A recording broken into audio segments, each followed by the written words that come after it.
अब श्री रामचरितमानस के अयोध्या कांड का प्रारंभ होगा आज, क्योंकि बालकांड की समाप्ति हो चुकी है और उसमें सभी शादी विवाह सबका वर्णन हो चुका प्रथम कांड में। क्योंकि कहा गया है कि प्रथम कांड है बाल रसीला, जन्म विवाह राम की लीला। और द्वितीय अयोध्या कांड प्रकाशा, पितु आज्ञा रघुबर बनवासा।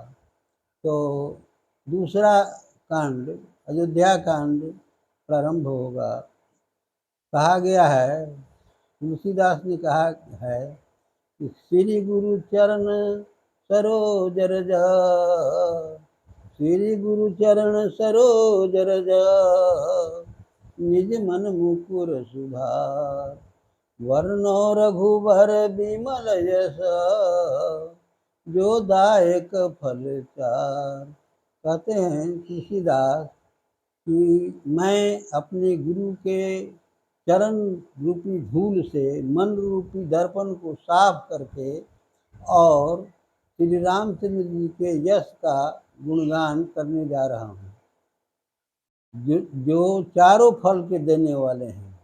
और फिर कहते हैं कि जब ते राम ब्याही घर आए, जब ते राम ब्याही घर आए, नित नो मंगल बोध बधाए।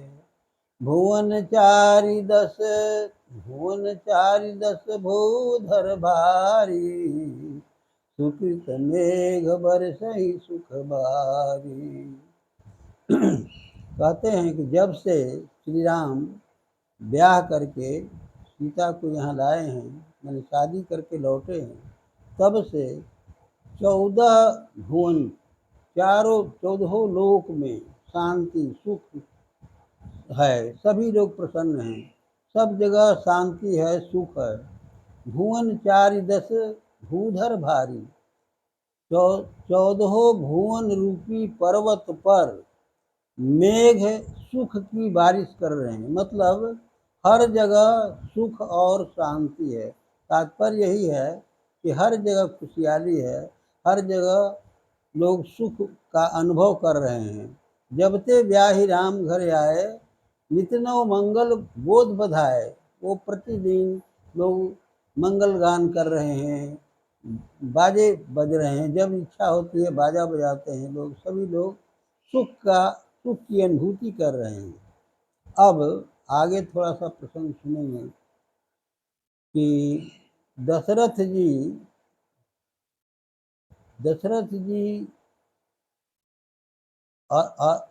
दर्पण में देख रहे हैं कि कान के बाल पक गए हैं। अपने आईना में देख रहे हैं, दर्पण माने आईना होता है, कि कान का बाल सफ़ेद हो गया है।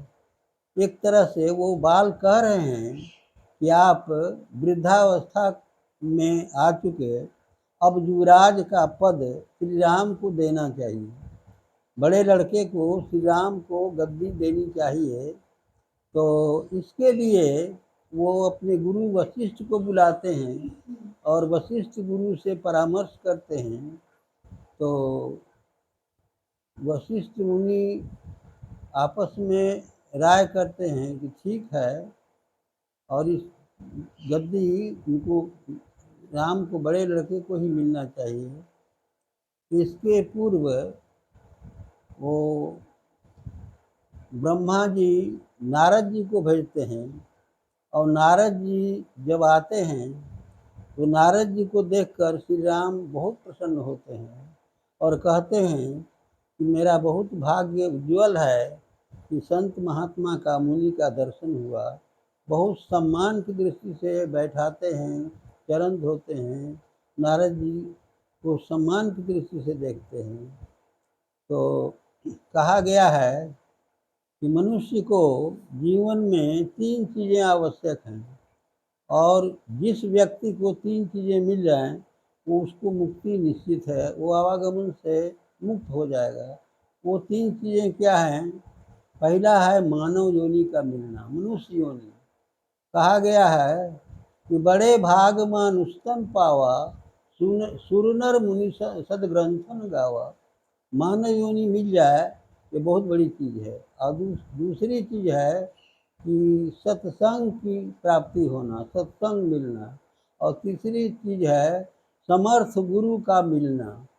तो तीनों को आप ऐसे समझें कि मानव योनि, हम लोग 84 लाख योनि के अंतिम भाग में मानव योनि है। हम लोग भी कीट पतंग दूसरे दूसरे योनियों में भटकते हुए यहाँ आए हैं। तो मनुष्य की योनि जो मिलती है तो बहुत कहा गया है कि बड़े भाग मानुष तन पावा, बहुत भाग्य होता है तो मनुष्य का तन मिलता है। और इसमें आकर के आदमी को धर्म के कार्यों में तल्लीन रहना चाहिए। तो बड़े भाग मानुष तन पावा, सुर नर मुनि सदग्रंथन गावा। दूसरा है सत्संग का मिलना। सत्संग के विषय में सर्वविदित है, सभी जानते हैं। कहा गया है कि बिनु सत्संग विवेक न होई, राम कृपा बिनु सुलभ न सोई।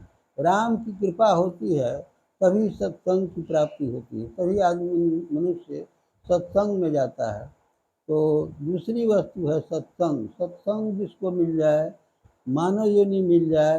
और तीसरा है समर्थ गुरु का मिलना। समर्थ गुरु उसको कहते हैं जो जिसके अंदर पूरे ब्रह्मांड की शक्ति रहती है और वो त्रिकालज्ञ होता है, 3 काल के जानने वाला। क्योंकि गीता में कहा गया है कि त्वमादिदेव पुरुषः पुराणः, 11 अध्याय की बात।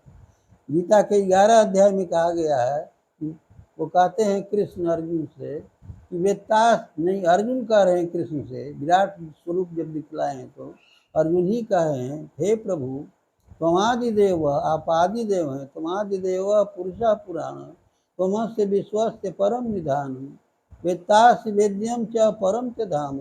आप वेत्तासी हैं, त्रिकालज्ञ हैं, तीनों काल के जानने वाले हैं।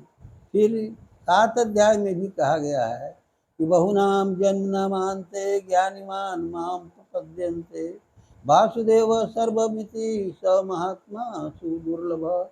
में कहा गया है कि 84 लाख योनि के अंतिम 84 लाख में बहुनाम जन्म, बहुत जन्मों के अंत में ये मानव योनि मिलती है।